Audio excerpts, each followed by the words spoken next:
ሰላም ጤና ይስጥልኝ ክብራትና ክብራን ተመልካቾቻችን እንደምን አምሽታችኋል የምሽቱን የወቅታዊ ዜና ክፍለ ጊዜያችን አሁን ዘን ቀርበናል በቅድሚያም ዋና ዜናዎች በእስራኤል አዲስ ካቢኔ ለመመስረት ያስችል ዘንድ ዛሬ አዲስ አፈ ጉባኤ በክኔሴት መሾሙ ታውቋል ጠቅላይ ሚኒስትር ያይር ላፒድና እጩ ጠቅላይ ሚኒስትር ቢንያሚን ኔታንያሁ በምልአተ ጉባኤው ንግግር አሰምተዋል ይህ በዚህ እንዳለ አዲሱን መንግስት የሚያዋቅሩት አጋር ፓርቲዎች ከሊኩድ ፓርቲ ጋር የደረሱበትን ስምምነት በከፊሉ ይፋ መሆኑ መነጋገሪያ ሆኗል የከተማ ወንበዴዎች እርስ በራሳቸው የሚያደርጉት ግጭት ተጠናክሮ ቀጥሏል በነቲቦት ከተማ አንድ በፈንጂ የተጠመደ መኪና ፈንድቶ መጠነኛ ጉዳት አድርሷል ተባለ በረሆቦት ከተማ በአንድ ትምህርት ቤት አንድ 16 ዓመት ወጣት በጩቤ ተወግቶ መቁሰሉን የጤና ባለሙያዎች ገልጸዋል የሚሉት ናቸው አሁን ደግሞ እዚህና በሌሎች ርዕሶች ሰፋ ያለ ውይይት ሊሰጡን ባልደረቦቼ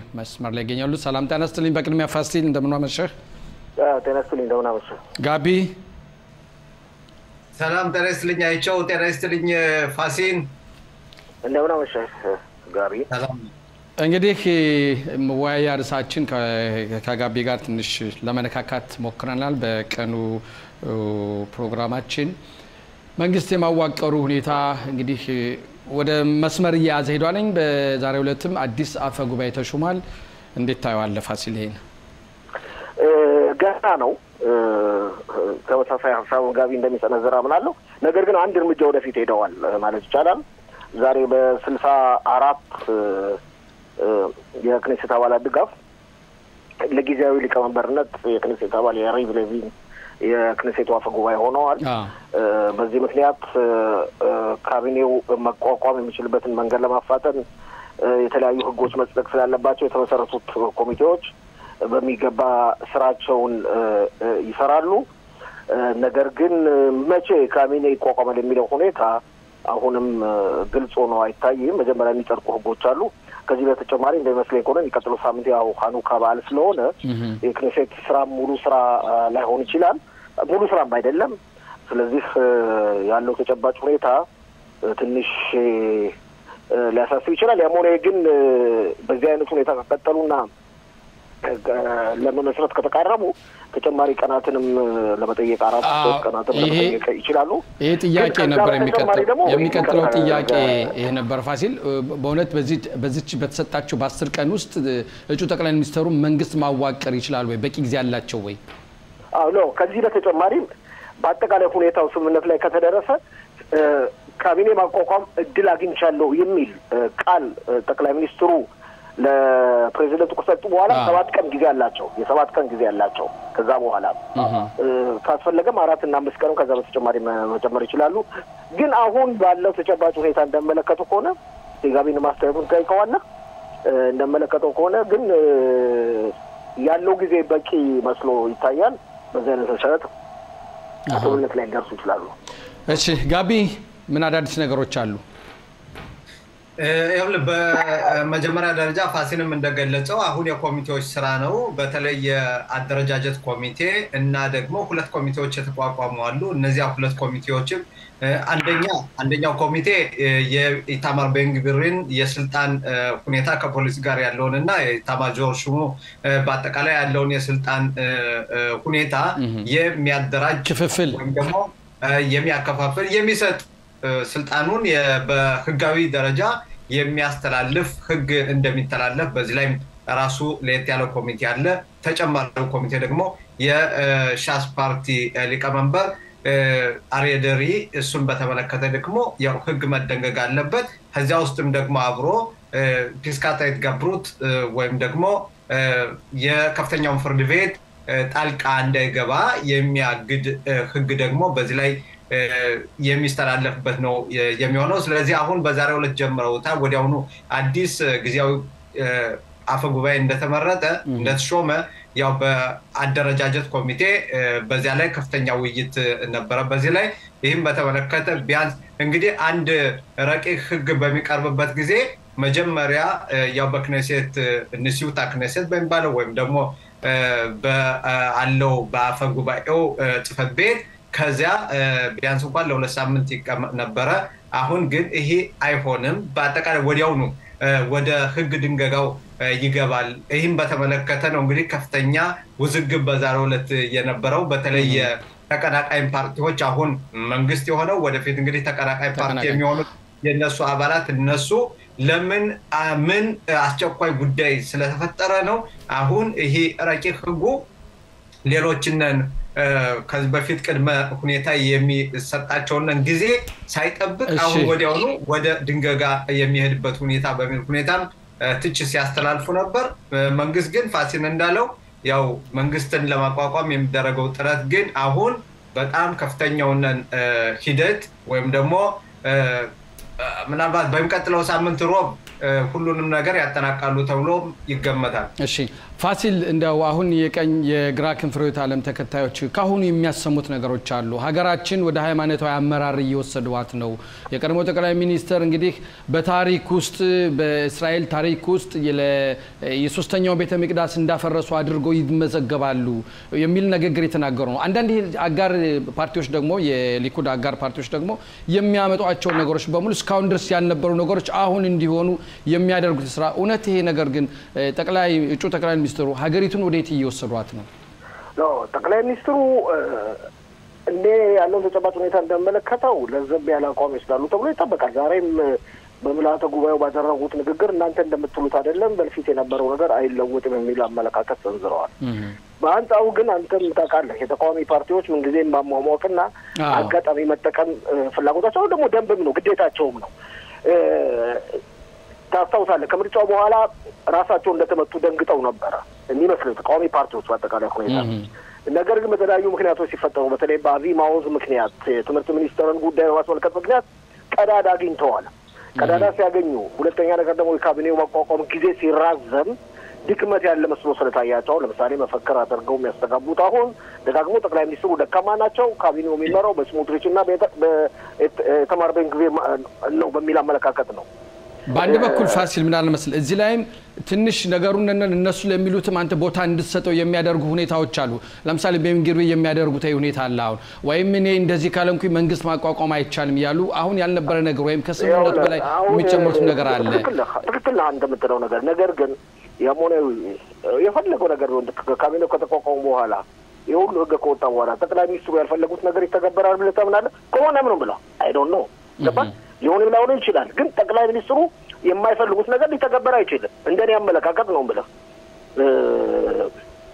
እና የሚያስብሉ ምክንያቶች አሉ ከመጠን በላይ እነዚህ ቀኝ አክራሪ የሚባሉት ስሞትሪችና ቤንግቪር ከመጠን በላይ የማሸነፉን እድላቸውን እንደ ትልቅ ነገር ወስደውት ሁሉ ነገር ለመቆጣጠር ይጥራሉ ሁለተኛ አንድ ነገር ለበላሉት ነገር ቢኖር እነሱ አይደሉም ያሸነፉት ጠቅላይ ሚኒስትር ቢንያሚን ኔታንያሁ ተመረጡ ጠቅላይ ሚኒስትር ቢንያሚን ኔታንያሁ ናቸው የሊኩድ ፓርቲ ነው 32 መቀመጫ ያመጣው ይሄን አንዳንዴ የሚዘረጉት ይመስላል ስለዚህ በኋላ ችግር ላይ ያመጣባቸው ይችላል ራሳቸው ላይ ሊገለበጥም ይችላል አንተ በከፈትከው መንገድ እየገባውበት ነው እንግዲህ ገባ ከመጠን በላይ እና ጠቅላይ ሚኒስትሩ እኮ ምናልባት ከሌሎች ፓርቲዎች ጋር መንግስት የማዋቀር ሁኔታም ሊያጋጥም ይችላል ይሄ ሁኔታ አሁን በብዙዎች በኩል የሚባለው ለምን ጋንት ለምን ጊዶን ሳር መልካቸውን አይለውጡምና ከጠቅላይ ሚኒስትሩ ጋር አይተባበሩ ይሄንን አክራሪ ሁኔታ መክታት ይቻላል የሚል አባባል አለ ጋንት ጊዶን ሳርና ዘንጎት ግን ያው ጠቅላይ ሚኒስትሩ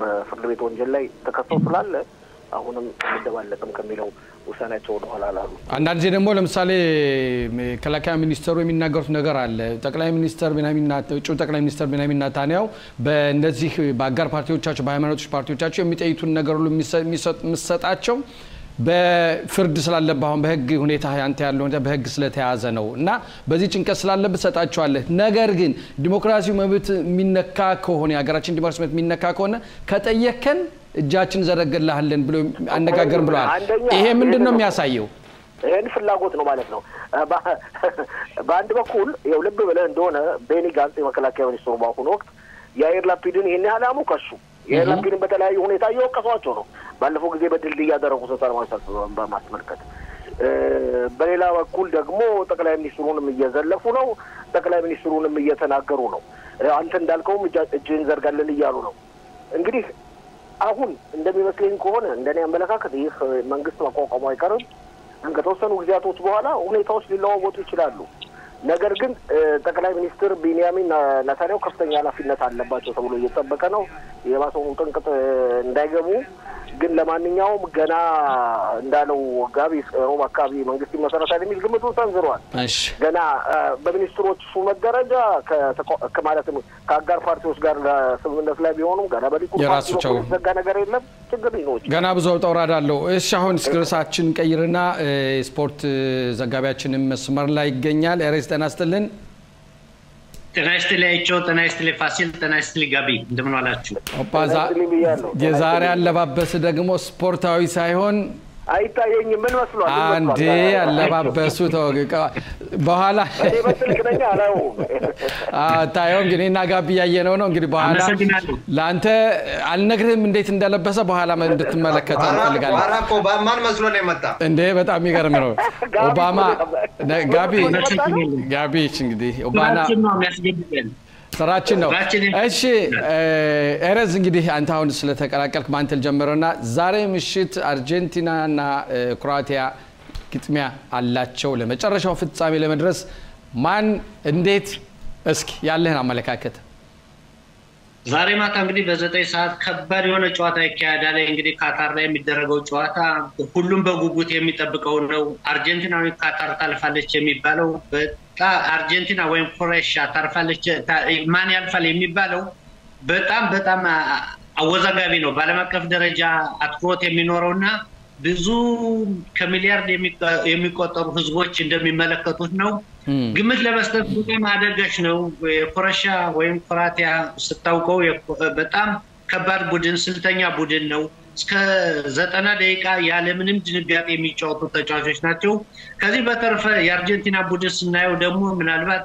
ለራሳቸው ክብርና ወይም ለሜሲ የመሰናበቻ ዋንጫ ለማግኘት ሲሉ ከፍተኛ ጥረት ያደርጋሉ ድንጋጤ ሊሰማባቸው ይችላል ያም ሆነ እንግዲህ የበላይነቱን የምናየው የቀሩት እንግዲህ 4 ቡድኖች ናቸው ዛሬ ምሽት ሁለቱ ይጫወታሉ ነገ ሁለት ፈረንሳይም ትጫወታለች ከሞሮኮ ጋር እንግዲህ በጣም የዛሬው ምሽት ለአርጀንቲናም ሆነ ለክሮኤሺያ ወለ ለክሮአቲያ በጣም ወሳኝ ጨዋታ ነው ሁላችንም በጉጉት የምንጠብቀው ነው ይሄ ነው ብሎ ለመገመት በዚህ ሞንዲያል እጅግ በጣም ከባድ ነው ይሄ ማን ያጠቃል ብሎ ያልታሰቡ ቡድኖች ትልቅ ቡድኖችን ገርስቶና ከጨዋታው ሲያወጣቸው የታየ ነው እንግዲህ ጨዋታ ሁላችንም ለመገመት እንግዲህ እድል መስጠው ማስበው ምናልባት 1-0 የአርጀንቲና ቡድን ያሸንፋል ማለት ተስፋለኝ እንግዲህ በሜዳ ላይ የሚታው ሌላ ሊሆን ይችላል ብዬ ማምናለሁ በዚህ ጋቢ አንተስ ምን ትላለህ እንግዲህ ግምቱን ያው ለኤረዝ ላስቀምጠውና ጨዋታው ግን በጣም ፈታኝ የሆነ ጨዋታ ነው የሚሆነው ሁለቱም አሁን ለዚህ ፍጻሜ የደረሱት ለመጨረሻው ፍጻሜ ለመድረስ ያላቸው ጉጉት በጣም ከፍተኛ ነው በተለይ አርጀንቲና ሜሲ ላይ በጣም ጠበቅ ያለ እዳ ተጭኖበታል ማለት እንችላለን እሱም ደግሞ እስካሁን ድረስ በዚህ በአለበት በስፖርት ዓለም ውስጥ እንደ ማራዶና የሚቆጠርና ሰዎቹም እንደሱ የሚያዩት ነው አሁን ይሄንን እሱ በትክክል ማሳየት በተግባር ማሳየት አለበት አሁን ባለው ሁኔታ ይሄንን ካላሳየ ግን ያው መጨረሻ እንግዲህ ተስፋው ከፍ ባለ ቁጥር በኋላ ደግሞ ተስፋ መቁረጥ ሁኔታና ደግሞ ቁጣውም በዚያ ልክ ነው የሚሆነው ማለት ነው ስለዚህ እስቲ ዛሬ እናያለን ክሮኤሺያ ቀላል ቡድን አይደለም እነሱም ደግሞ አሁን በቀላሉ እንደዚህ ወደ ቤታቸው ለፍጻሜ መድረስ ሲገባቸው በቀላሉ የሚሄዱ መስሎ አይታየም ብቻ ግን ያው ልባችን አንጠልጥለን ቁጭ ብለን የምናየው ጨዋታ ነው የሚሆነው ፋሲል አንተ እንዴት ተመለከተዋለህ ዛሬ ፈረንሳይና ሞሮኮ ይጫወቱ ዛሬ አይደለም ዛሬ አርጀንቲናና ክሮኤሺያ ናቸው ክሮአቲያ ነገ ነው መሰለኝ ነገ ነው የፈረንሳይና ሞሮኮ ነገ ፈረንሳይና ሞሮኮ ወደ አርጀንቲናና ክሮኤሺያ ስንመለስ መጀመሪያ ቅርታ ጠይቃለሁ ተመልካቾችን ትንሽ የግራ መጋባት ሁኔታ መኖሩ ለማንኛውም አርጀንቲና በከፍተኛ ሁኔታ የምትጠበቅ ቡድን ነች ቅድም እንዳለው ኤሬዝ እንዳለው ኤሬዝ ያለው አባባል የመሲ የመሰናበቻ ጨዋታ ብሏል የመሰናበቻ ማለት መሲ ከእግር ኳስ የሚሰናበትበት አይደለም መሲ ከብሔራዊ ቡድን የመጨረሻው የዓለም ዋንጫ ጨዋታ የዓለም ዋንጫ በ4 ዓመት አንድ ጊዜ ነው የሚካሄደው መሲ ለክሌኮኖ 35 36 ዓመቱ ነው እንግዲህ 4 ዓመት በኋላ እንደገና ተመልሶ ያመጣው ስለዚህ ብዙ ድሎችንና ብዙ ያሸናፊ ውጤቶችን አግኝቷል የቀረ የነበረው የዓለም ዋንጫ ነው ይሄን ለማግኘት እንዲችል ነው ከፍተኛ መሯሯጥ በጓደኞቹም በባልደረቦቹም ዘንድ ያለው እንግዲህ ዛሬ ካሸነፈ ክሮአሺያ ቀላል ቡድን አይደለም ባለፈው ጊዜ አይታችኋል ስቦ ዓለምንም ጨዋታ ስልት ስቦ ብራዚልን ጉድ እንደሰራ እንደዛ አይነት ጨዋታ አይደል ሊጠቀሙ ይችላሉ ግን አርጀንቲናዎች ከብራዚል የበለጡ በኃይልም በጉልበትም መጠቀም የሚችሉ ስለሆኑ ውጤቱ ሊያብራላቸው ይችላል እንግዲህ ሶስታችሁም አጠር ያደርጋችሁ ልትመልሱልኝ ጠይቆ ጥያቄ ፋሲል ባንተል ምጀና በተለይ ይሄን 22ኛውን የዓለም እግር ኳስ ዋንጫ አዘጋጇ ካታር የአርጀንቲና ቡድን ለፍጻሜው እንዲያልፍ ከፍተኛ ፍላጎት አላቸው ለምን በተለይ በሜሲ ዙሪያ አንደኛ ሊሆን ላይሆን ይችላል አንደኛ ሜሲ የሚጫወትበት የእግር ኳስ ቡድን ፓሪስ ሳን ጀርመን ባለቤቱ የካታር ቢሊዮነር ነው እውነት አንድ እሱ ነው ሁለተኛ ይሄንን የዋንጫ ለፍጻሜ መቅረብ ሁኔታና የማሸነፍ ሁኔታ ሜሲ ከዓለም አንደኛ ተብሎ የሚጠራበት ስለሚሆን ካደረገ ይሄን ስለሚሆን ለካታር የዓለም ዋንጫ የእግር ኳስ ዋንጫ ማዘጋጀት ከፍተኛ እድል ይሰጠዋል ስለዚህ ይመስለኛል ኤሬዝ ፊላክስ የበሰናበታችሁ እሺ እናመሰግናለን ፋሲል አመሰግናለሁ ጋቢ አመሰግናለሁ ኤሬዝ ያንተ አመለካከት እንግዲህ ካታር እንደማስበው ከሆነ ከሞሮኮ ይልቅ አርጀንቲናን ፈልጋለች ማለቱ ዘበት ነው ግን ለምሳሌ ያህል ያወጣችሁ ምን ማለት ነው ዝራት ነው ምን ማለት ነው ያወጣችውን ወጪና ያደረገችው ድርጊት ለመካካስ ስትል ምናልባት በትልቅ ስም ለመሰየም ስትል ለሜሲ ያጋድል ይሆናል ግን ዋናው ግን ወሳኝ የሚሆነው የነገው ጨዋታ ሞሮኮ ከፈረንሳይ ጋር የምትጫወተው ነው ሞሮኮ ምናልባት የበላይነት ከተቀናጀች የካታር የዘላለም ስሟ መወሻዋ አንዲት የአረብ ሀገር በዚህ ሞንዲያል ላይ ልትቀናጅ መቻሏታና የመጀመሪያውን ሰንጠረዥ በመያዟ የካታር ምናልባት ያደረገችው ሞንዲያል ለዘላለም መወሻ ይሆናል ብያምናለሁ ይሄማ መቼም ወደፊት ይሄማ ታሪክ ሰርተዋል በተለይ ለመጀመሪያ ጊዜ የአፍሪካ እንደው የአረብ ሀገር ከሚለው ወደ ኋላ እስኪ እንተውና ከአፍሪካ ውስጥ ለመጀመሪያ ጊዜ ለዚህ ለግማሽ ፍጻሜ የደረሱ አገር ተብላ ታሪክ ምን ጊዜም የተሰራለት ነውና ምናልባት በወጪው እንኳን ያወጣው ወጪ ብዙ ቢሆንም ወደፊትም ሌላ ሀገሮች ሌላም ያዘጋጁ ሀገሮች ከዚህ በለጥ ወጪ ሊያወጡ ይችላል ይሆናል ይሄ ታሪክ መስራቱ መቼም አንድ ሁኔታ ነው ይሄ ራሱ ታሪክ ተሰርቷል ከዚህ ሞንዲያል ውስጥ ሁለት የአፍሪካ ሀገሮች አንደኛ ሞሮኮ በዚህ እድል በመግጠሟ ሁለተኛው ደግሞ እንደምታውቀው የካሜሩን ቡድን ለመጀመሪያ ጊዜ አፍሪካ ቡድን የብራዚልን ቡድን ሲያሸንፍ የመጀመሪያ ጊዜ ነበር ይህም አንድ ትልቅ ታሪክ ነው ተሰርቶ እኔ እንደማስበው ከሆነ ምናልባት እንግዲህ ያው ወደ መጨረሻው ደረጃ ስንደርስ ነገ የዛሬው ሳይሆን ነገ የሚደረገው ጨዋታ ሞሮኮና ፈረንሳይ የሚያደርጉት ጨዋታ በጣም ወሳኝነት አለው አንደኛ ከፖለቲካ አንፃር በኮሎኒያል ተገዝቶ የነበሩ ሰዎች ነው በቀኝ ግዛት በፈረንሳይ ሞሮኮ የተገዛችበት ነው ሞሮኮ ያለ ማካካስ ከፍተኛ ጨዋታ የምናይበት ከፍተኛ ድራማ የሚደረግበት ይሆናል ማለት በአጠቃላይ ስንመለከት ግን ጨዋታው እንዲደምቅ እንዲቀናጅ ጥሩ ጨዋታ የሚሆን እንግዲህ ምናልባት ዛሬ አርጀንቲና ካለፈች ነገ የሚደረጉት ጨዋታዎች በጣም ለሁኔታ ደምቁታል ማለት ነው እንግዲህ ዛሬ ምሽት ሁላችንም አይተን ለነገ ዘገባ ለህዝባችን እናቀርበናል እሺ አመሰግናለሁ ኤሬዝ ጋቢ ያንተ አመለካከት በጠየቁ ጥያቄ ዙሪያ እኔ እንግዲህ እኔ እንደመሰለኝ ከሆነ ካታር አርጀንቲናን ትፈልጋለች የሚለው የት እንደመጣ ነው ያላውቅም በተለይ ትላልቅ ሚዲያዎችም እንደዚህ በጋዜጦችም ይፋ የተጻፈ ጉዳይ ነው ይሄ ምናልባት የነሱ ምኞት ሊሆን ይችላል እንግዲህ የነሱ ምኞት ሊሆንም ይችላል ዋናው ነገር ግን እንደው 30 ሰከንድ ውስጥ አጠር አድርገህ ዋናው ነገር ግን አሁን ሞሮኮ በተለይ ሞሮኮ እነሱ የፍልስጤምን ጉዳይ እያብላሉ ስለሆነ እነሱ ለፍጻሜ እንዲደርሱላቸው ይፈልጋሉ ሌላው ፈረንሳይም ይሁን ፈረንሳይ ሳይሆን ክሮአቲያ ብትሆንም ምንም ችግር የላቸው ሜሲ እንዲያውም ክሮአቲያ ብትሆን የበለጠ ደስ ይላቸው ይሆናል ለምሳሌ አሁን ሞሮኮ ፈረንሳይን ካሸነፈች ኤሬዝም እንዳለው ምናልባት በቅኝ ግዛት የገዟቸውን ዛሬ በእግር ኳስ ሊወጡባቸው ይችላል ይሆናል እንደዚያ ከሆነ ደግሞ በከፍተኛ ደረጃ ወጥተው እንዲያውም ጌቶቻችን አሸነፍነ ብለው በጣም ቀውጥ የሚያደርጉበት ነው የሚሆነው እነሱ ካሸነፉ የምናየው ባለፈው እዚህ ረሃት አካባቢ በደቡብ በነገብ በረሃ አካባቢ ጥይት ሁሉ ሲተኩሱ ነበር እዚህ ያሉ አረቦች እነሱ ካሸነፉ እንግዲህ በደንብ አድርገን ያው ከቤታችን መቀመጥ ነው ማለት ነው በዚህ እስራኤል ሀገርም ቢሆን የጥይት ጋጋታም ሊሆን ይችላል በአረብ ሀገሮች በተለይ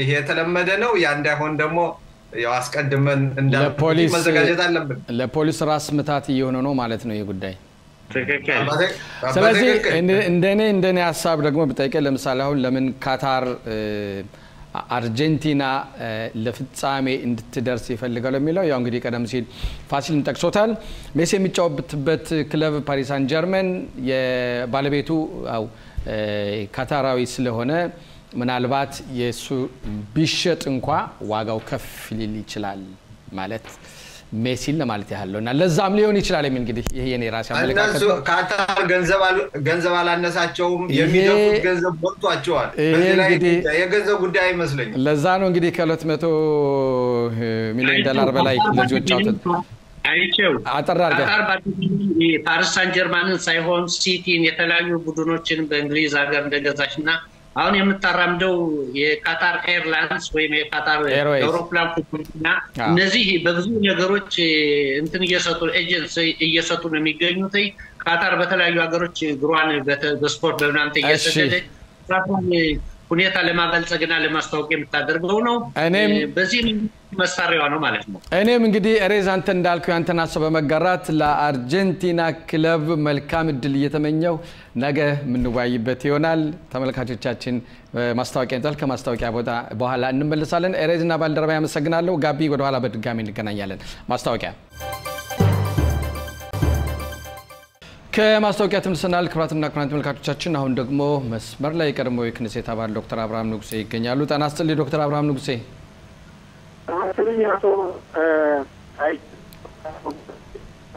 መስመሩ ትንሽ ይቆራረጣል ዶክተር አብርሃም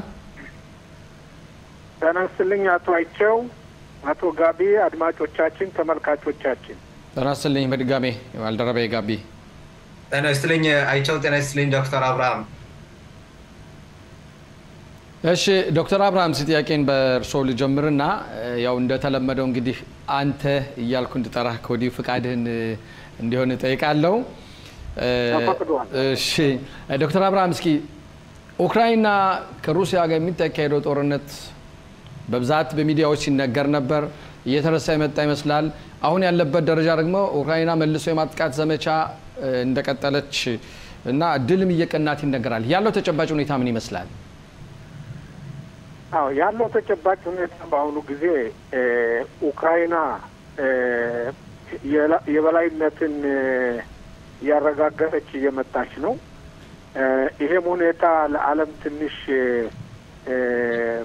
ተአምር ሆኖበታል እንደሚታወቀው ሁሉ ጦርነቱ ሲጀመር ሩሲያ በጥቂት ቀናቶች ውስጥ ድል እንደምታደርግና ኡክራይናን እንደምታንበረክክ ነበረ ዛቻው የነበረው በአሁኑ ጊዜ ግን ሩሲያ ብዙ ነገሮችን እያጣች ነው በዓለም አቀፍ ደረጃ አውሮፓን እና ሌሎችን ሀገሮች በዲፕሎማሲ ደረጃ አሜሪካን ከማጣቷን ባሻገር በብዙ ሺህ የሚቆጠሩ ወታደሮቿን እያጣች ነው እንደገናም የነበራትን የገናድነት ስም በውትድርና ኃይል በመከላከያ ኃይል ያንም እያጣች ነው ለዚህ ለምሳሌ በየአመቱ ፑቲን የሚያደርገው የጋዜጣዊ መግለጫ ይሰጣል በየአመቱ ያ የጋዜጣዊ መግለጫ የሚሰጠው በየአመቱ ምን ያህል በሀገሪቱ ላይ ኃይል እንዳለው ምን ያህል ሀገሪቱን እንደሚያስተዳድር ምን ያህል ስልጣን እንዳለውና ማንኛውም የሚወዳደረውም አካል እንደሌለ የሚያረጋግጥበት በማንኛውም ጥቃቅንም ነገሮች ሁሉ በአገሪቱ ውስጥ የሚካሄደውን የሚያውቅ መሆኑን የሚያረጋግጥበት ነው በዘንድሮ ጊዜ ይሄ ሁኔታ ተሰረዘ እንግዲህ ተንታኞች እንደሚሉት የተሰረዘበት ምክንያት ፑቲን የነበረውን ኃይል እያጣ ስለመጣ በዚያ ላይ ከፍተኛ የሆነ ጦርነቱን የሚቃወሙ የጦርነቱን ሂደት የሱን አጀንዳ የሚቃወሙ ኃይሎች እየተጠናከሩ ስለመጡ በዚህ ጋዜጣዊ መግለጫ ላይ ያዋርዱኛል ብሎ ስለሰጋ ይሄንን አመታዊ ጋዜጣዊ መግለጫ ሊሰርዘው ችሏል ለመጀመሪያ ጊዜ ብለው የሚተነትኑ አሉ። በአጠቃላይ ስንመለከተው የግራቀኝ ጠላት የሆነው አሜሪካ ለኢራንም ለሩሲያም በዚህ ጦርነት ሁኔታ ላይ አውሮፓም እንዲሁ እስራኤልም ያሉበት ሁኔታ ስለሆነ በእጅ አዙር ኢራን ለሩሲያ አሜሪካንም ለመጉዳት እስራኤልንም ለመጉዳት ሌሎችም የአውሮፓ ሀገሮች ለመጉዳት ዛሬ ከሩሲያ ጋር ተሰልፋ የጠላት በሚል ኡክራይናን ሩሲያ እንዲደበድብ አስፈላጊውን ትብብር እያደረገች ትገኛለች። እሺ ይህ ሁኔታ ደግሞ በቀላሉ ዝም ብሎ የሚታይ አይደለም በአሜሪካም ሆነ በእስራኤልም በምዕራብ ሀገሮችም። ቶሽሎሞ ተናስተልኝ የቀረመው የክኔሴት አባል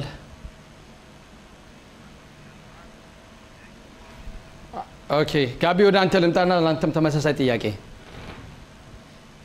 አሁን እንግዲህ በመጀመሪያ ደረጃ ዶክተር አብርሃም ያለው ሁኔታ በተለይ ሩሲያ ፑቲን የሩሲያ ፕሬዝዳንት ፑቲን የገቡበት አጣብቂኝ ሁኔታ አስቀምጦታልኝ በዚህ ላይ እንደምንመለከተው ከሆነ ሌላ ትልቅ ችግርም አለ በተለይ የወታደራቸው ውድቀት በከፍተኛ ደረጃ ከዚህ በፊት ዶክተር አብርሃም እንዳለው በየአመቱ እየወጡ ምን አይነት ኃይል እንዳላቸው በማስፈራራትና በዛቻ ብቻ ኃይላቸው እንደውም በጣም ከፍተኛ እንደሆነ በአለም ላይ አስፈሪ እንደሆነ ያው ይነገርላቸው ነበር። አሁን ግን ያ ኃይላቸው በተግባር ታይቶ ግልጥ ብሎ በሚታይበት ጊዜ ግን ደካማ መሆናቸው እየታየ ያለበት ሁኔታ ነው ያለ። ይሄንም የሚያመለክት ለምሳሌ ከሰሞኑ ትላንት አካባቢ አንድ የሆነ በሚዲያ እየተሰራጨ አንድ መረጃ ነበረ። ያም የሚለው ምንድነው እንደውም በወንጀለኞችና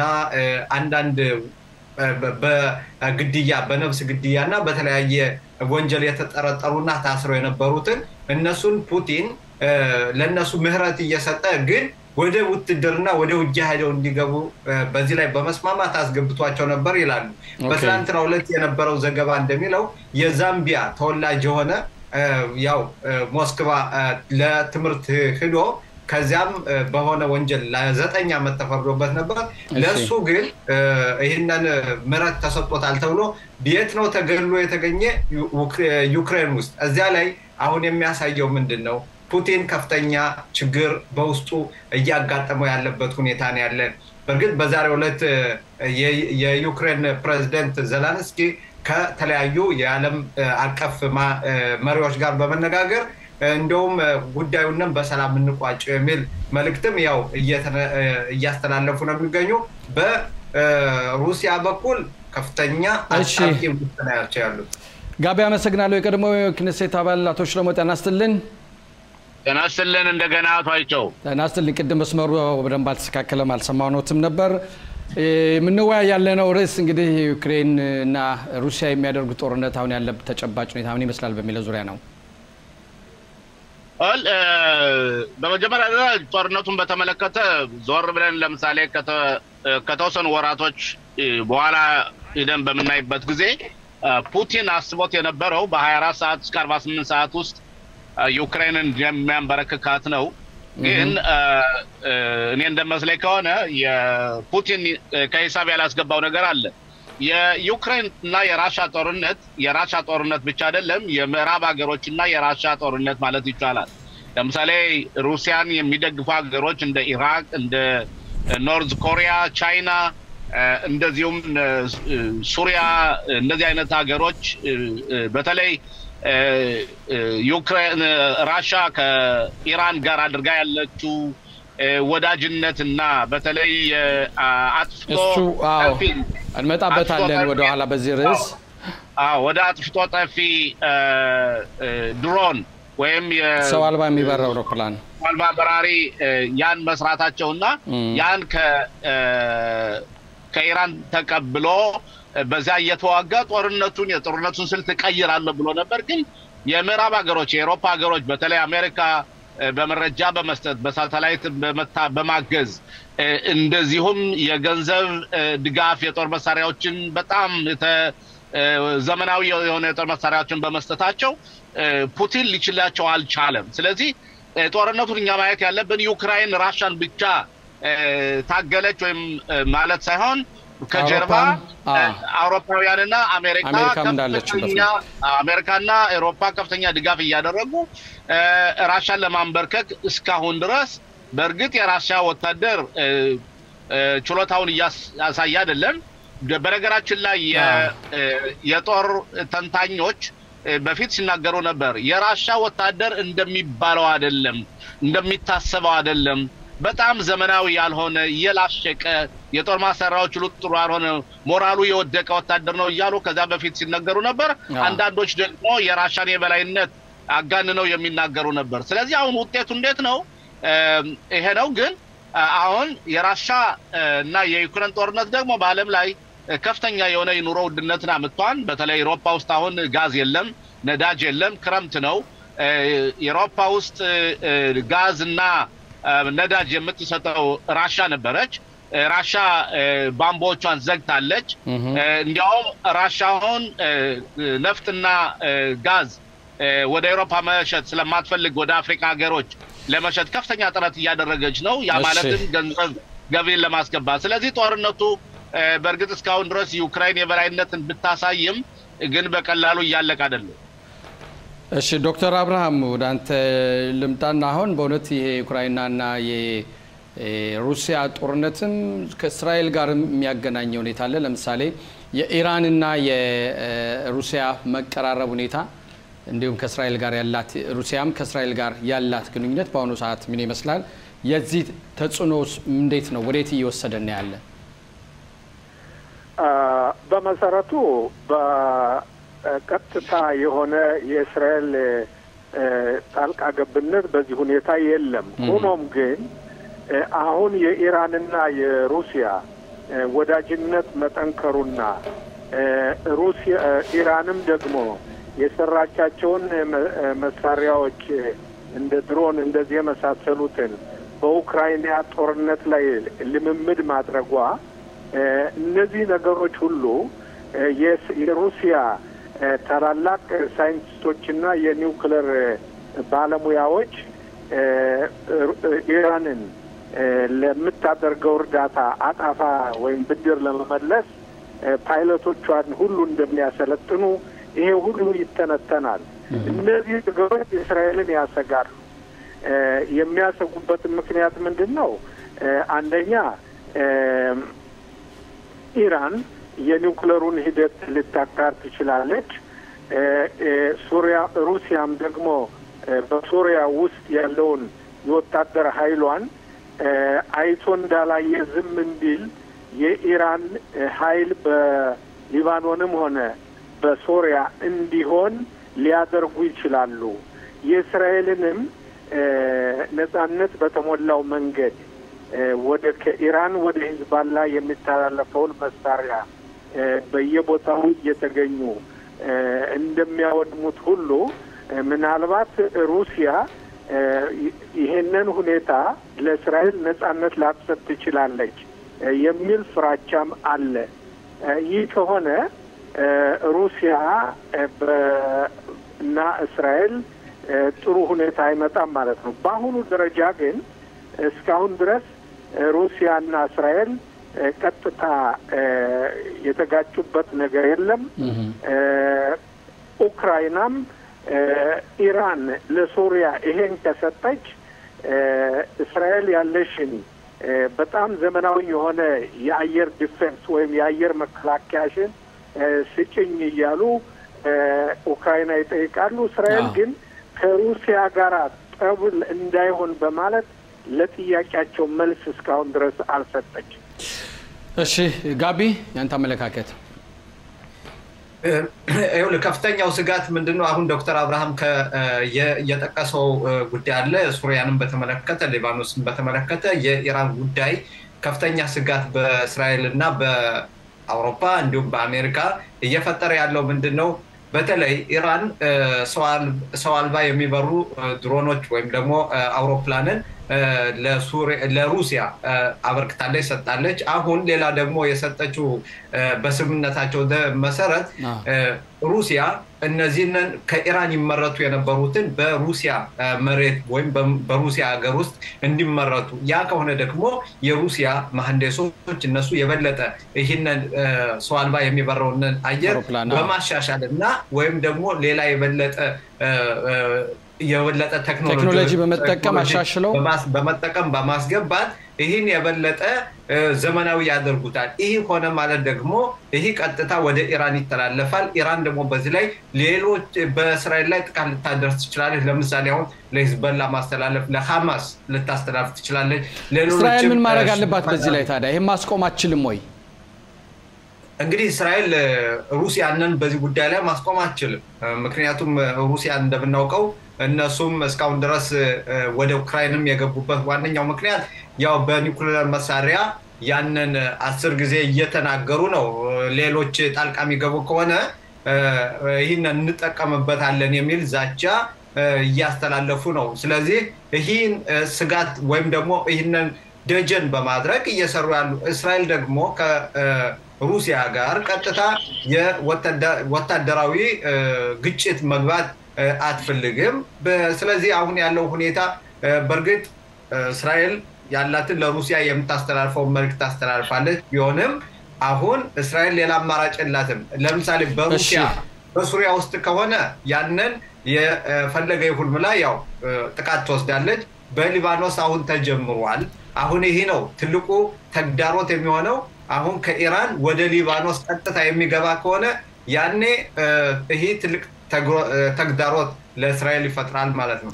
እንግዲህ ያው ቀደም ሲል ዶክተር አብርሃም እንደጠቀስከው ፈረንሳይ ውስጥ በዛሬው ዕለት ለዩክሬን ለመርዳት እስከ 70 በላይ አገራት ተሰብስበው እርዳታ ማሰባሰቢያ ዝግጅት አዘጋጅተዋል። በዚህ ላይ እስራኤል የለችበትም አልተጠቀሰችም። ይህም እንግዲህ የዩክሬን ፕሬዚዳንት አልፈለጉም ማለት ነው። ትንሽ በእስራኤል ቅሬታ ያሳደረ መስሎ ይታያቸዋል። ምንም እንኳን ሌላ የተለያዩ ሁማኒታሪ የሆኑ እርዳታዎች ቢለገሱም። አቶ ሽለሞ ደርሶ ልምጣና እስከ ወደ ሀገራችን እንመለስና እንግዲህ አዲስ የክኔሴት አፈ ጉባኤ ተሹሟል በዛሬው ዕለት። መንግስት ማዋቀሩ ሁኔታ እንግዲህ መንገዱ እየተጣራ የመጣ መስሎ ይታያል። እንዴት ይመለከቱታል? የተመረጠው አፈ ጉባኤ ጊዜያዊ አፈ ጉባኤ ነው እንጂ ቋሚ አፈ ጉባኤ አይደለምና አንደ እንድታስተካክል እፈልጋለሁ። እሱ ጊዜያዊ እንደሆነ እንግዲህ ቋሚ ለመሆንም ይችላሉ። እንግዲህ የሚያዳግታቸው ነገር አለ። ለውለ ምን መሰለ አሁን ይሄ መንግስት ለማቋቋም የሚደረገው ጥረት በጣም የሚገርም ነው። ያካሄዳቸውና የሚያደርጉት የድርድር ልክ ቲማቲም ወይም ደግሞ ከቲማቲም ጋር መግዛት መስሎ ነው የሚታየው። ከቲማቲምና ሽንኩርት ጋር አመሳሰሉት። እንደዛ ነው ያ ነው።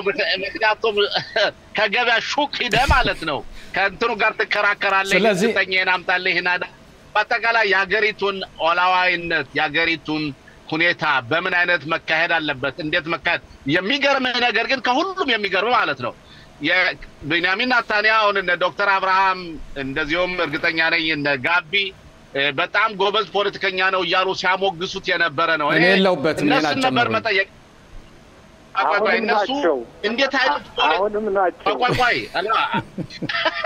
አሁን እኮ የሚገርመው ነገር ቤንያሚን ኔታንያሁ መንግስት ለማቋቋም ሲባል ማለት ነው የቀረው በርግጥ እንትን ማድረግ አልችልም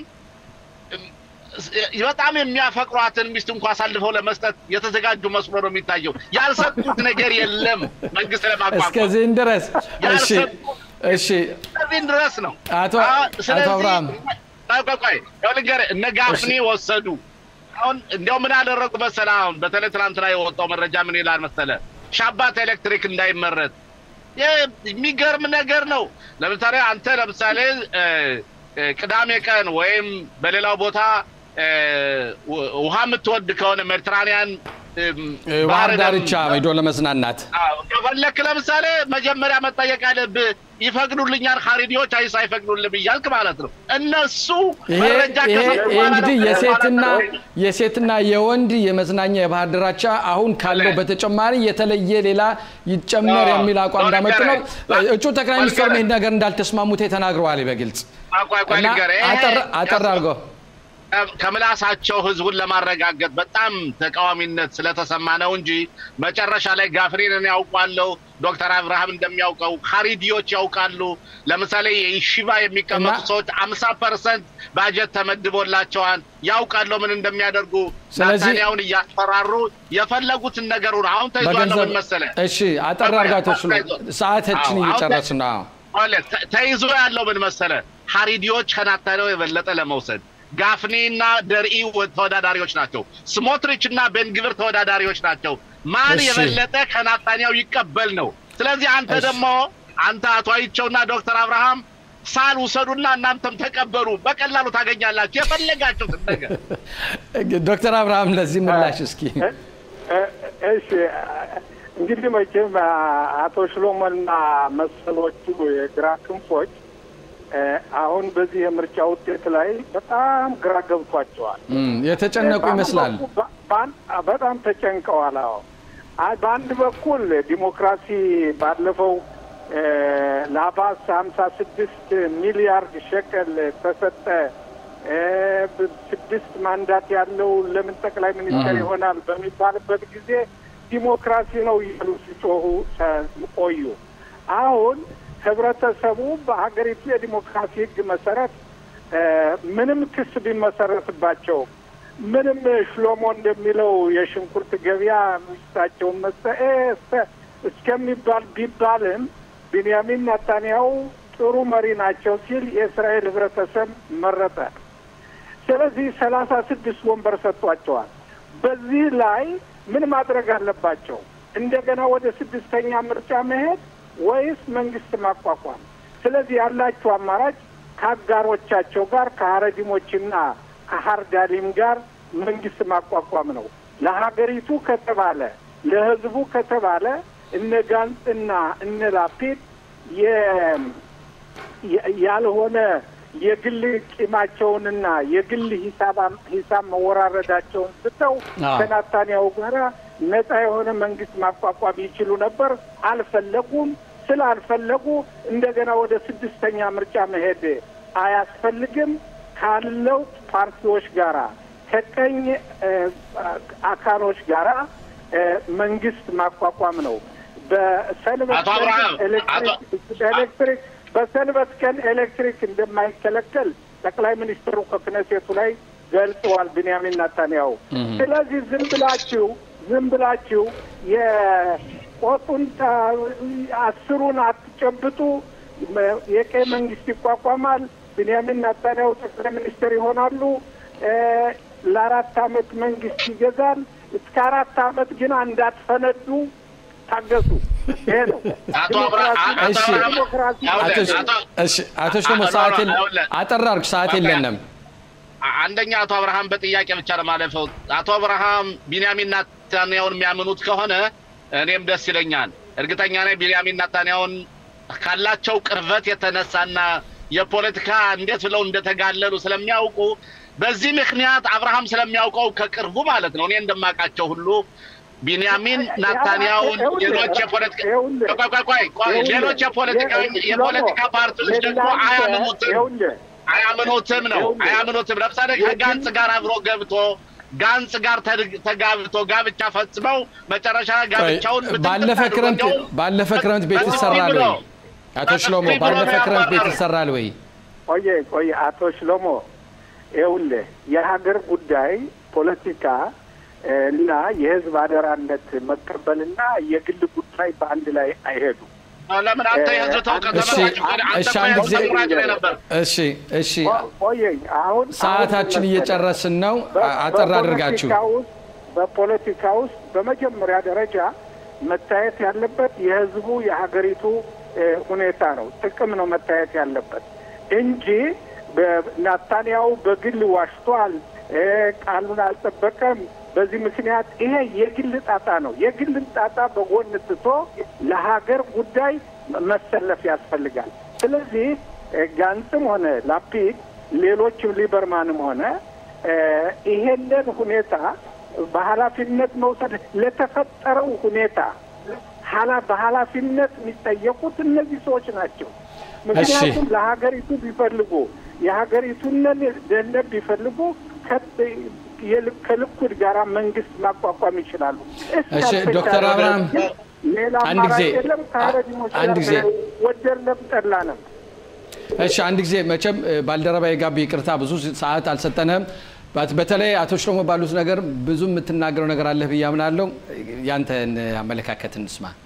አይ አቶ ሽሎሞ ባለውማ አምባስቲ መጣኝ እኮ እናንተ ባሰሙኝም ስቅያለሁ እዚህ ምናልባት እንግዲህ በፑሪም ጊዜው ነው ቦን ጥሩ ነበረ እና በአጠቃላይ ግን አሁን ያለው ሁኔታ ምንድነው? አንደኛ በሰንበት ቀን ዶክተር አብርሃም እንዳለው በሊኩድም በኩል ጠቅላይ ሚኒስትር ቢንያሚን ኔታንያሁ በዛሬው ዕለት በክነሴት ቀርበው በሰጡት ማብራሪያ በሰንበት ቀን እንደተለመደው የመብራቱ ማለትም የመብራት ኃይል ማመንጨቱን ይቀጥላል። የሚቋረጥ ምንም አይነት ነገር የለም። ሌሎችም እንዲሁ ከዚህ ወደ ስጋት ይጥሩናል ወይም ደግሞ አገራችን በሃይማኖት ትመራለች የሚለው ሁኔታ ይህም ትክክል እንዳልሆነ እና አስቀምጠዋል። ከዚህ በላይ ትልቁ ችግር ምንድነው? አሁን በግራ በኩል ግራ ተጋብተዋል። ዶክተር አብርሃም ቅድምም እንዳለው ዲሞክራሲን የሚጠቀሙበት እነሱን ሲያገለግላቸው ብቻ ነው። እነሱን ማያገለግል ዲሞክራሲ ግን ገደል ይግባ የሚል አቋም ያላቸው ነው የሚመስላቸው። ለምሳሌ በዛሬው ዕለት ጠቅላይ ሚኒስትር ያይር ላፒድ ስለ ዲሞክራሲ ሲያወሩ ስንሰማ በጣም ይገርማል። በፓርቲያቸው እኮ ዲሞክራሲ የሚባል ነገር የለም። ማንም እኮ ከፓርቲያቸው ውስጥ አንድ ሰው ተነስቶ እንደው ያይር ላፒድ እሱ እኮ ተሳስተዋል ብለው የሚናገር አንድ ሰው እንኳን የለም። ያ ከሆነ ያው ደግሞ እዚህ በፊት የነበረውን ኦፌር ሸላህን ሄዶ መጠየቅ ይቻላል። እንዴት አድርጎ ወደ ከክነሴት አባሮ እንደሰደደው ማለት ነው። እና ስለዚህ ስለ ዲሞክራሲ የሚናገሩ ሰዎች በዲሞክራሲ የተገኘውን ምርጫ በትክክል የተደረገውን ውጤት ያንን መቀበል ያስፈልጋል በትክክል ማለት ነው። ለምሳሌ አፈጉባኤን በተመለከተ መቀየር የነበረበት ሰኞ ዕለት ነበረ ትላንት ማለት ነው። ግን ይሄንን ሁኔታ ያው ስልጣናቸውን አለቅም በማለት አፈጉባኤው አሁን ያሉት ሚኪ የነበሩት ዛሬ እንኳን ለቀዋል። ሚኪ ለቪ የሚባሉት የያይር ላፒድ አባል ናቸው። እሳቸው እንግዲህ በያይር ላፒድ ትዕዛዝ ነው የሚያዩት እና እሳቸው እንግዲህ ዛሬ ተላቀዋል። ካሁን በኋላ ያው ሁሉም ከሚጮህበት ቦታ ሆነው ዲሞክራሲ አለቀለት ሊሉ ይችላሉ። በቦታቸው ግን ዲሞክራሲ የለም። አቶ ሽሎሞ እንዲሁም ዶክተር አብርሃም ለሰጣችሁን ማብራሪያ እጅግ አድርገን በጣም እናመሰግናለን። እግዚአብሔር ይስጥልን። ደህና ደሩልን። ጋቢ ካንተ ጋር ወደ ኋላ ለመጨረሻ ለማጠቃለል እንገናኛለን። ከዛ በፊት ግን ማስታወቂያ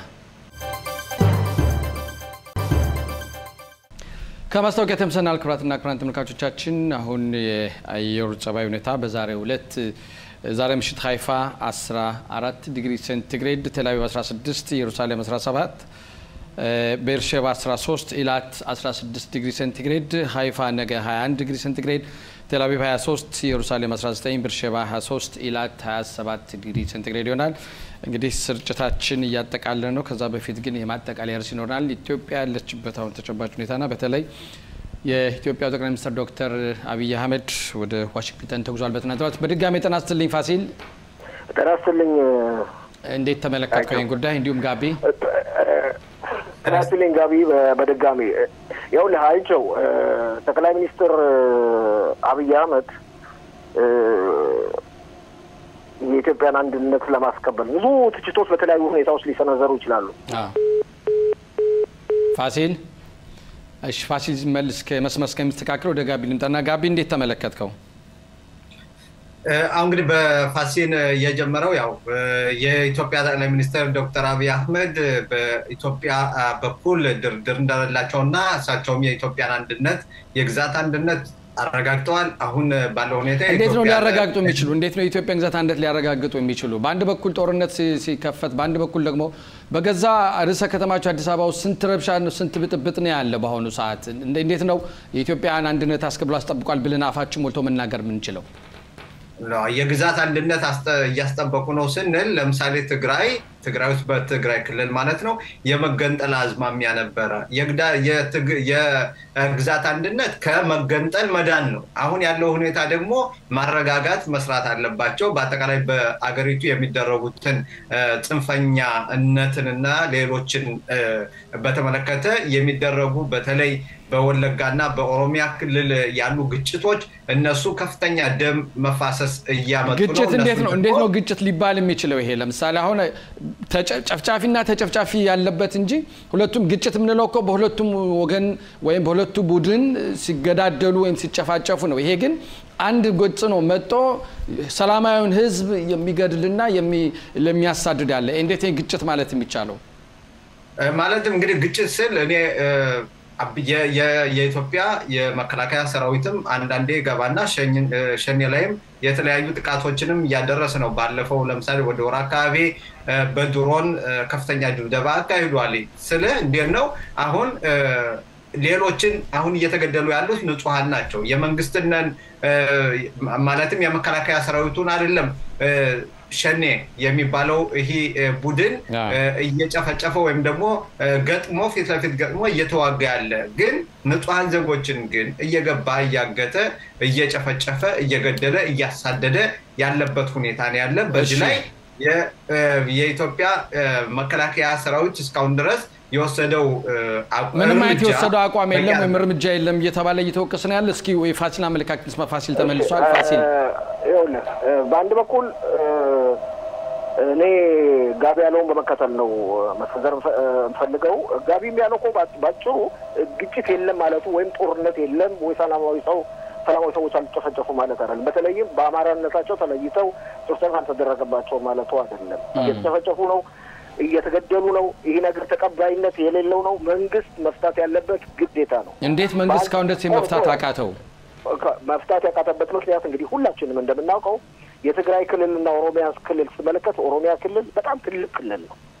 ወለጋ ብቻ አይደለም ይደርግት ያለው አርሲም ነው፣ ሰሜን ሸዋም ነው፣ ቤንሻንጉል ክልልም አካባቢ ነው። ትልቅ ክልል ነው።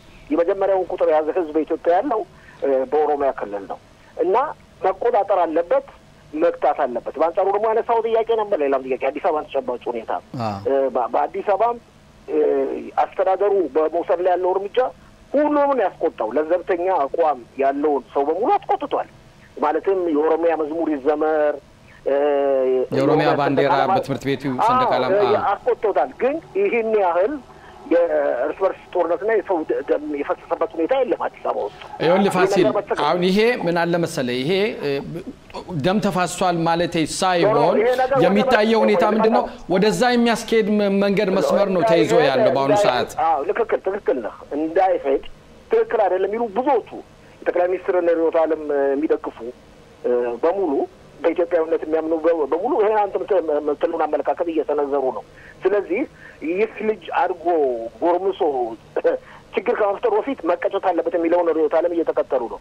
ስለዚህ ጠቅላይ ሚኒስትሩ የተጠሩበት የ3 ቀን ጉብኝት ከአንድ ወር በፊት ከዛ በፊት የሆነ ስለሆነ እስቲ አሁን ይህን በማስመልከት የአዲስ አበባውን ተጨባጭ ሁኔታ በተለይ በማስመልከት የሰነዘሩት አንድም ቃል የለም ጠቅላይ ሚኒስትሩ ልብ ብለህ እንደሆነ እውነት። እስቲ እቺን 3 ቀን ጉብኝታቸውን ይጨርሱና ከሳቸው ብዙ ኃላፊነት ይጠበቃል። አዲስ አበባ ሆነም ቀረም በፌዴራሉ ስር የምትገኝ ሀገር ነች። አዲስ አበባ የፌዴራሉ ዋና ከተማ ነች። የአዲስ አበባ ዋነኛ መሰረታዊ ቋንቋ መሆን ያለበት የአማርኛ ቋንቋ ነው። ማለትም የኢትዮጵያ ብሔራዊ ቋንቋ ፋሲል እዚህ ላይ እንደው ሰዓታችን ማጭሾን ባንድ ላይ እንድትመልስልኝ እንግዲህ የኢህአደግ መንግስት በነበረበት ሰዓት ይሄ በባንዲራው ዙሪያ በተለይ ኮከብ ያለው ባንዲራ ኮከብ የሌለው ባንዲራ የሚል ብዙ ጣጣ ያመጣው ነገር ነበር። አሁን ወደ ነበረው ይሄ በባንዲራ ዙሪያ ስንመጣ ያ የነበረውን ችግር እንደገና ድጋሜ ማምጣት አይደለም እንዴት መንግስት ከዛ መማር ያቅተዋል የሚጠይቁ አሉ። ለዚህ ነው 3 ቀን ጠቅላይ ሚኒስትሩ እስኪመለሱ እንጠብቅ። ከዛ በኋላ የተባለው አባባል አለ። በኢህአደግ ጊዜ የተደነገገው ህገ መንግስት ብዙ ጠብ አምጥቷል። ባንዲራውንም ጨምሮ ሌሎችንም ጨምሮ ብዙ የክልሎችንም ጥያቄ ጨምሮ አንቀጽ 39ንም ጨምሮ ብዙ ችግር አምጥቷል። ይሄን ለመፍታት ብሔራዊ ኮሚቴ ተቋቁሟል። ብሔራዊ አሸጋጋሪ ኮሚቴ ከዛ ከታይና ከጠና በኋላ ህገ መንግስቱ የሚሻሻልም ከሆነ ይሻሻላል ተብሏል። እስከዛ ድረስ ያለው ተጨባጭ ሁኔታ መቀጠል አለበት። ኮከብ ያለው ባንዲራ መቀጠል አለበት። ትምህርት ቤት አዲስ አበባ ውስጥ ሌላ ባንዲራ መሰቀል የለበት። ምሳሌ ነው ማለት ያለው ተጨባጭ ሁኔታ ህገ መንግስቱ እስከሚቀየር ድረስ ወይ እስከሚስተካከል ድረስ ይቀጥል ከተባለ በዛ አይነት ሁኔታ ነው መቀጠል ያለበት። ያንን ለወጥ አድርጎ አዲስ ነገሮችን ማስገባት ፍጹም ትክክል አይደለም። ስለዚህ ነው ከሰዎች እየተነዘሩ ነው። እስቲሳቸው አሁን ጉብኝት ላይ ናቸው። ሲመለሱ ደግሞ ያላቸውን አስተያየት እንመለከታለን። አዎ እንግዲህ ሁሉንም በርጋታ መመልከቱ የመሰለ ነገር የለም ብዬ አምናለሁ። እኔም በበኩሌ ፋሲል አመሰግናለሁ። ጋቢ ለመጨረሻ የምትለው ካለ 30 ሰከንድ አለኝ። እንግዲህ ፋሲል ያለው በእውነት ትክክለኛውና ሚዛናዊ የሆነ ጉዳይ ነው። ሁሉንም በአንደዜ የሚፈታ ችግር ያለ መስሎ አይታይም። በርግጥ በውጭውነን ስንመለከተው ጠቅላይ ሚኒስትሩ ስልጣን ከያዙ እንግዲህ ዘንበልበት ብለዋለኝ። ብዙ በቋጨቱ የማስቀደመው ትኩረት ይሰጧቸው የሚገቡ ነገሮች ነበሩ። ያልተሰሩ ነገር አሉ። ያለፉ ስተቶች እየተደገሙ እየመጡ ነው። የሰው የንጹሃን ደም እንዲሁ እየፈሰሰ ነው።